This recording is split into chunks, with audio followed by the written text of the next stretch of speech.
उधर जम्मू कश्मीर में दूसरी मुसीबत एसपीओ के जवानों पर आई है। पुलवामा में आतंकियों ने एक बार फिर कायराना वारदात को अंजाम देते हुए निहत्थे स्पेशल पुलिस ऑफिसर के घर में घुसकर अंधाधुंध फायरिंग कर दी।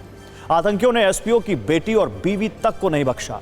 आतंकियों की गोली से एसपीओ फयाज मौके पर ही शहीद हो गए, जबकि उनकी पत्नी और बेटी की अस्पताल में मौत हो गई।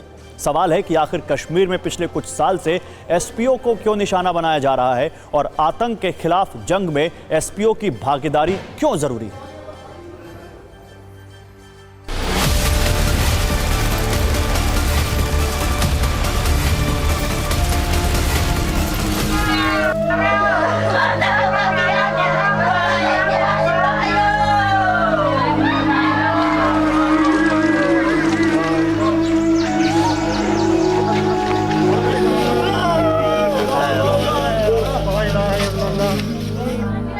कश्मीर में आतंकवादियों की कायराना हरकत।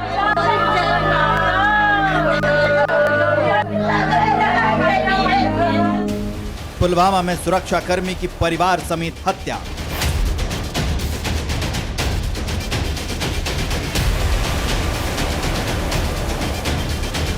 एसपीओ के मर्डर के पीछे आतंकवादियों का क्या मकसद?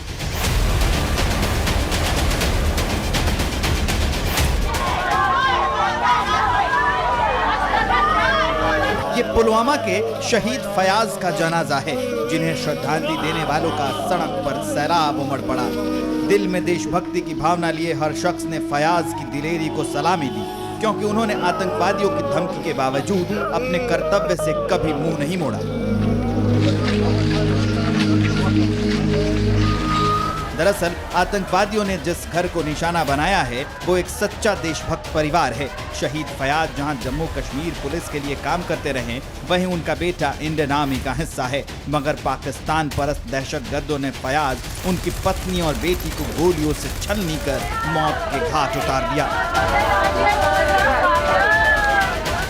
दिल दहला देने वाली इस वारदात को बीती रात 11 बजे अंजाम दिया गया, जब आतंकवादियों ने एसपीओ फयाज के घर में जबरन घुसकर गोलियों की बौछार शुरू कर दी।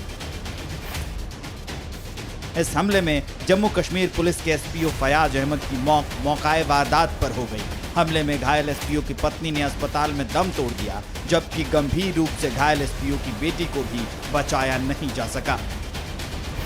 एसपीओ फयाज, उनकी पत्नी और बेटी की हत्या के बाद पुलिस ने पूरे पुलवामा को सील कर दिया और शहीद एसपीओ फयाज अहमद के गुनहगारों को जहन्नुम पहुंचाने के लिए ऑपरेशन चलाया जा रहा है।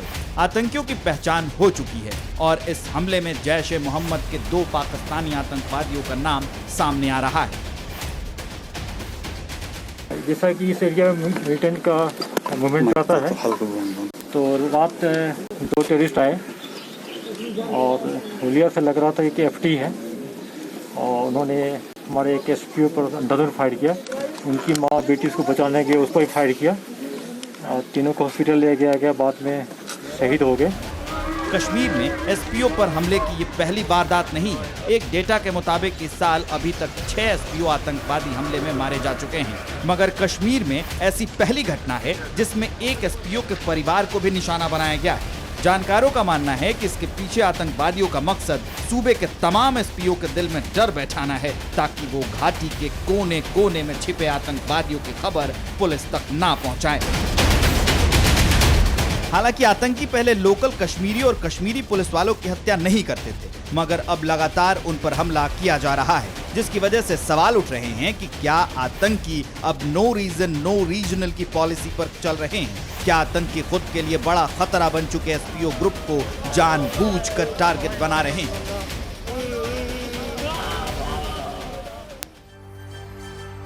तो आपने पूरी खबर तो जान ली, मगर अब आपको यह भी समझना होगा कि आखिर ये एसपीओ होते क्या हैं और जम्मू कश्मीर में इनकी इतनी अहमियत क्यों है। आइए बिग वॉल पर दिखाते हैं आपको ग्राफिक्स के जरिए कि आखिर एसपीओ कश्मीर में आतंकियों के निशाने पर क्यों आ रहे हैं। समझिए, किसी सूबे के पुलिस महकमे में सबसे निचले स्तर पर ये काम करते हैं। जम्मू कश्मीर में खासकर एसपीओ का काम क्या होता है? एसपीओ का काम थाना लेवल पर अपराध और अपराधियों की खबर देना।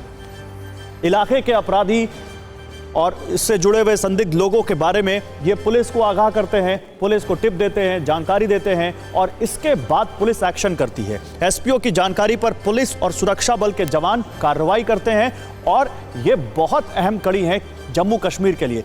जम्मू कश्मीर में एसपीओ की बहाली का मकसद आतंकियों पर कार्रवाई करना है और ये बहुत कामयाब भी रहा है ये पूरा तंत्र। मौजूदा दौर में जम्मू कश्मीर में करीब 30,000 एसपीओ कार्यरत हैं।